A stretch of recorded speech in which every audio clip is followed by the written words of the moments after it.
Keshod under બ્રિજમાં આમ આદમી પાર્ટીએ વિરોધ પ્રદર્શન કરવા લઈ આવેલી નાની હોડી જે સરકાર દ્વારા ફાળવેલી અખોદર ગ્રામ પંચાયતની હોડીને બચાવ કાર્યનું બહાનું કરી લઈ આવ્યા અને કેશોદ અંડર બ્રિજમાં લઈ આવી વિરોધ પ્રદર્શન કરતા અખોદર સરપંચને જાણ મળતા આમ આદમી પાર્ટીના કુલ 9 લોકો પર પોલીસ ફરિયાદ કરવામાં આવી। કેશોદ અંડર બ્રિજમાં આમ આદમી પાર્ટીએ વિરોધ પ્રદર્શન કરવા આવેલા નાની હોડી જે સરકાર દ્વારા ફાળવેલી અખોદર ગ્રામ પંચાયતની હોડીને બચાવવા કાર્યનું બહાનું કરી લઈ આવેલા કેશોદ અંડર બ્રિજમાં લઈ આવી વિરોધ પ્રદર્શન કરતા અખોદર સરપંચને જાણ મળતા આમ આદમી પાર્ટીના કુલ 9 લોકો પર પોલીસ ફરિયાદ કરવામાં આવી, જેમાં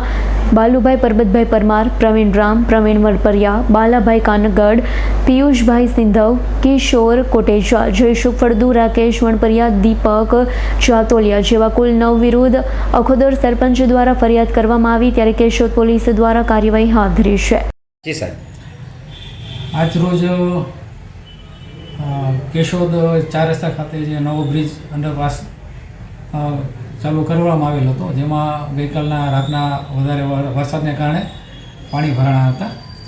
જે અંગે પોલીસે ત્યાં બેરિકેડ પણ રાખેલા હતા કે જેને કારણે કોઈ લોકો ભૂલથી પણ ત્યાં અંદરથી પસાર ન થાય, જેથી તેમને કોઈ જાનમાલને મિલકતને નુકસાન ન થાય। પરંતુ આજરોજ આપના આગેવાનો જેમાં પ્રવીણભાઈ પુંજાભાઈ રામ, બાલુભાઈ પરમાર, પ્રવીણભાઈ વણપરિયા, બાલાભાઈ રામભાઈ કાનગડ, બાલુભાઈ પરમાર, પિયુષભાઈ સિંધવ, કેશોરભાઈ કોટેચા, જયસુખભાઈ ફળદુ, રાકેશભાઈ વણપરિયા, દીપકભાઈ જાતોલિયા તેઓ વગેરે